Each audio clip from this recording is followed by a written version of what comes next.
ನಾನು ಡಾಕ್ಟರ್ ರಮೇಶ್ ಬೆಲ್ಲಂಕೊಂಡ, ಆಮ್ ಆದ್ಮಿ ಪಾರ್ಟಿಯಲ್ಲಿ ರಾಜ್ಯ ಉಪಾಧ್ಯಕ್ಷರಲ್ಲಿ ಒಬ್ಬ. ನನ್ನ ಜೊತೆ ಆಮ್ ಆದ್ಮಿ ಪಾರ್ಟಿಯ ಒಂದು ಹಿರಿಯ ನಾಯಕರು ಗುರುಮೂರ್ತಿಯವರು ಇದ್ದಾರೆ. ಇವತ್ತಿನ ವಿಚಾರ ಬಂದು ನಮ್ಮ ಕರ್ನಾಟಕ ಗವರ್ನರ್ ತಾವರ್ಚಂದ್ ಗೆಹ್ಲೋಟ್ ಅವರು ಈ ಮೊಕದ್ದಮೆ ರಾಜ್ಯ ಸರ್ಕಾರ ಕಳಿಸಿದ್ದ 2 ಕಡತಗಳನ್ನು ಮೊಕದ್ದಮೆ ಮಾಡೋದ್ರ ಬಗ್ಗೆ ತನಿಖೆಯಾಗಿ ಪ್ರಾಸಿಕ್ಯೂಷನ್ ಮಾಡೋದಕ್ಕೆ ಪರ್ಮಿಷನ್ಗೆ ರಾಜ್ಯ ಸರ್ಕಾರ ನಮ್ಮ ಗವರ್ನರ್ ಸರ್ಗೆ 2 ಕಡತಗಳು ಕಳಿಸಿದ್ರು. ಒಂದು ಕುಮಾರಸ್ವಾಮಿಯವರ ವಿರುದ್ಧ ಒಂದು ಮೊಕದ್ದಮೆಗೆ, ಆಮೇಲೆ ಗಾಲಿ ಜನಾರ್ದನ್ ರೆಡ್ಡಿಯವರ ವಿರುದ್ಧ ಒಂದು ಮೊಕದ್ದಮೆಗೆ. ಆ 2 ಕಡತಗಳನ್ನು ನಮ್ಮ ರಾಜ್ಯಪಾಲರು ಆಗಸ್ಟ್ 28ನೇ ತಾರೀಕು ವಾಪಸ್ ಕಳಿಸಿದ್ದಾರೆ ನಮ್ಮ ರಾಜ್ಯ ಸರ್ಕಾರಕ್ಕೆ. ಅದೆಲ್ಲ ಕನ್ನಡದಲ್ಲಿದೆ, ಇಂಗ್ಲೀಷ್ಗೆ ಅನುವಾದ ಮಾಡಿ ಕಳಿಸಿ ಎಲ್ಲ ದಾಖಲೆಗಳನ್ನ ಅಂತ ಹೇಳಿ ಕಳಿಸಿದ್ದಾರೆ ಅಂತ ಹಿಂದೂ ಪತ್ರಿಕೆಯಲ್ಲಿ ನಿನ್ನೆ ವರದಿಯಾಗಿದೆ. ಈ ವಿಷಯದಲ್ಲಿ ಬಹಳಷ್ಟು ಪ್ರಶ್ನೆಗಳು ಉದ್ಭವ ಆಗುತ್ತೆ. ಕುಮಾರಸ್ವಾಮಿಯವರ ಕಡತ ಬಂದು ನವೆಂಬರ್ 23ರಲ್ಲಿ ರಾಜ್ಯ ಸರ್ಕಾರ ಗವರ್ನರ್ ಸರ್ಗೆ ಕಳಿಸಿದ್ದು, ಅದನ್ನು ಆಗಸ್ಟ್ 28ನೇ ತಾರೀಕು ವಾಪಸ್ ಕಳಿಸಿದ್ದಾರೆ ಇಂಗ್ಲೀಷ್ ಅನುವಾದ ಮಾಡಿ ಅಂತ ಹೇಳಿ. ಪ್ರಶ್ನೆ ಬರುತ್ತೆ, 9 ತಿಂಗಳು ಅವ್ರಿಗೆ ಭಾಷೆ ಅರ್ಥ ಆಗದೇ ಇದ್ದರೆ, ಅದನ್ನ ಅನುವಾದ ಅವಶ್ಯಕತೆ ಇದ್ದರೆ ಅದು 9 ತಿಂಗಳು ಅವರು ಕಾಯಬೇಕಾಗಿತ್ತ ಈ ಥರ ಕಳಿಸೋದಕ್ಕೆ ಅಂತ. ಆಮೇಲೆ ಗಾಲಿ ಜನಾರ್ದನ್ ರೆಡ್ಡಿ ಅವರ ವಿಷಯದ ಬಗ್ಗೆ ಅವ್ರದ್ದು ಕಡತ, ಅವ್ರ ಫೈಲ್ ಬಂದು ಮೇ 24ರಲ್ಲಿ ರಾಜ್ಯ ಸರ್ಕಾರದಿಂದ ಗವರ್ನರ್ ಸರ್ಗೆ ಕಳಿಸಿರೋದು. ಅದನ್ನು ಆಗಸ್ಟ್ 28ನೇ ತಾರೀಕು ಅದೇ ರೀತಿ ವಾಪಸ್ ಕಳಿಸಿದ್ದಾರೆ. ಅವ್ರು 3 ತಿಂಗಳು ಅವ್ರಿಗೆ ಭಾಷೆ ಇದು ಅನುವಾದ ಅವಶ್ಯಕತೆ ಇದೆ ಅಂದರೆ 3 ತಿಂಗಳು ಕಾಯಬೇಕಾಯ್ತಾ ಅಂತ. ಇನ್ನೊಂದು ಬಹಳ ಮುಖ್ಯವಾದ ಪ್ರಶ್ನೆ, ಗೆಹ್ಲೋಟ್ ಸರು ಕರ್ನಾಟಕ ರಾಜ್ಯದ ರಾಜ್ಯಪಾಲರು. ಕರ್ನಾಟಕದ ಭಾಷೆ ಕನ್ನಡ ಭಾಷೆ. ಅಲ್ಲಿ ಅವರ ಗವರ್ನರ್ ಆಫೀಸಲ್ಲಿ ಕನ್ನಡದಿಂದ ಇಂಗ್ಲೀಷ್ಗೆ, ಇಂಗ್ಲೀಷ್ನಿಂದ ಕನ್ನಡಕ್ಕೆ ಅನುವಾದ ಮಾಡೋದಕ್ಕೆ ವ್ಯವಸ್ಥೆಗಳು ಇಲ್ವಾ?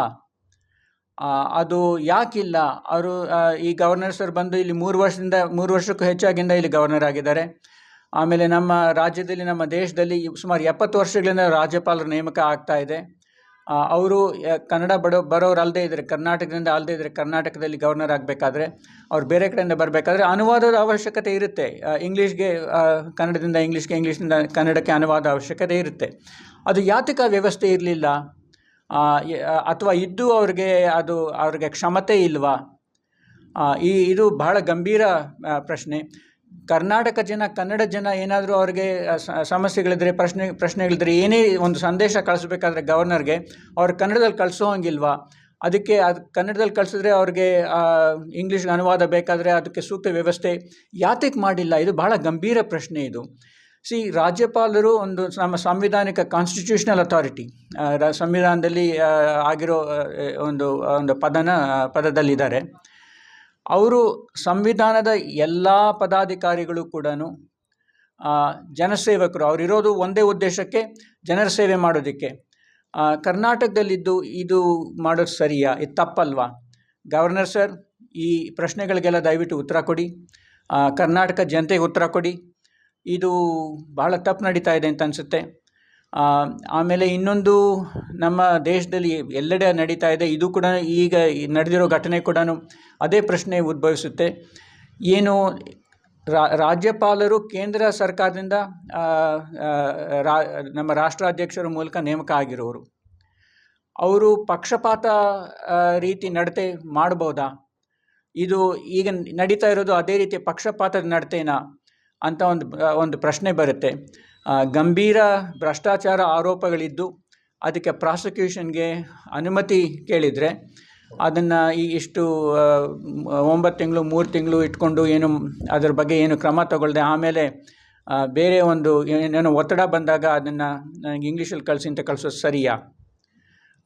ಓಕೆ, ರಾಜ್ಯಪಾಲರೇ ದಯವಿಟ್ಟು ಕರ್ನಾಟಕ ಜನತೆಗೆ ಇದಕ್ಕೆಲ್ಲ ಉತ್ತರ ಕೊಡಿ. ಥ್ಯಾಂಕ್ ಯು ಸರ್, ನಮಸ್ಕಾರ. ರಾಜ್ಯಪಾಲರು ನೇರವಾಗಿ ಕನ್ನಡ ವಿರೋಧಿ ನಡ್ಕೊಳ್ತಾ ಇದ್ದಾರಾ? ಕನ್ನಡ ನಾಡು ನುಡಿ ಬಗ್ಗೆ ನೀವು ಹೇಳೋದು, ಯಾಕಂದರೆ ಕನ್ನಡ ತುರ್ಜುಮೆ ಇಲ್ವಾ, ವ್ಯವಸ್ಥೆ ಇಲ್ವಾ ಅಂತ ಕೇಳಿದ್ರು. ಇಲ್ವಾ ವ್ಯವಸ್ಥೆ? ಬೇಕು ಅಂತಲೇ ನಡ್ಕೋತಾ ಇದ್ದಾರೆ, ಬೇಕು ಅಂತಲೇ ಅವರು ಕನ್ನಡ ವಿರೋಧಿ ಆಗ್ತಾ ಇದ್ದಾರೆ. ಆ, ನೀವು ಹೇಳಿದ ಸರಿಯೇ, ಇದು ನಿಜವಾದ ಪ್ರಶ್ನೆ. ಇದು ಕನ್ನಡ ವಿರೋಧಿ ನಡತೆ ಅಲ್ಲವಾ, ಹಿಂದಿಯೇತರ ಭಾರತೀಯರ ವಿರೋಧಿ ನಡತೆ ಅಲ್ಲವಾ ಅಂತ ಬಹಳ ಮುಖ್ಯವಾದ ಪ್ರಶ್ನೆ ಬರುತ್ತೆ. ಹಿಂದಿಯೇತರ ಭಾರತೀಯರು ಎರಡನೇ ದರ್ಜೆ ಪ್ರಜೆಗಳ, ಎರಡನೇ ದರ್ಜೆ ಭಾರತೀಯರ, ಆ ರೀತಿ ನಡ್ಕೊಳ್ಳೋದು ಸೂಕ್ತನಾ? ರಾಜ್ಯಪಾಲರು ದಯವಿಟ್ಟು ಇದಕ್ಕೆಲ್ಲ ಉತ್ತರ ಕೊಡಿ. ಆಮೇಲೆ ನಮ್ಮ ಸಮಾಜದಲ್ಲಿ, ನಮ್ಮ ರಾಜ್ಯದಲ್ಲಿ, ನಮ್ಮ ದೇಶದಲ್ಲಿ ಈ ರೀತಿ ಅನ್ಯಾಯಗಳು ನಡೀದೇ ಇರೋ ಹಾಗೆ ನಾವು ಎಲ್ಲರೂ ಕೂಡ ಇದ್ರ ಬಗ್ಗೆ ಗಮನ ಕೊಟ್ಟು ಈ ರೀತಿ ಅನ್ಯಾಯ ನಡೀದೇ ಇರೋ ಹಾಗೆ ಮುಂದೆ ಕ್ರಮ ತಗೋಬೇಕಾಗತ್ತೆ. ತಾವು ಯಾವ ಕ್ರಮ ಅಂದರೆ ಮುಂದೆ ಯಾವ ಥರ ಹೋರಾಟ ಮಾಡಬೇಕು ಅಂತೀವಿ ಸರ್? ಯಾಕಂದರೆ ಕನ್ನಡದ ವಿಚಾರವಾಗಿ ನೆಕ್ಸ್ಟ್ ಯಾರು, ಬೇರೆ ಯಾರು? ಗವರ್ನರ್ ಆದಮೇಲೆ ಇನ್ನು ರಾಷ್ಟ್ರಪತಿ.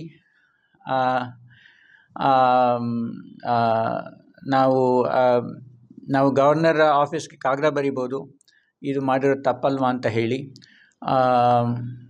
ಅವರು ತಿದ್ಕೋಬೇಕು. ಇದನ್ನು ಒಪ್ಕೋಬಾರ್ದು. ಇನ್ನೇನಾದರೂ ಪ್ರಶ್ನೆಗಳು? ಥ್ಯಾಂಕ್ ಯು, ನಮಸ್ಕಾರ.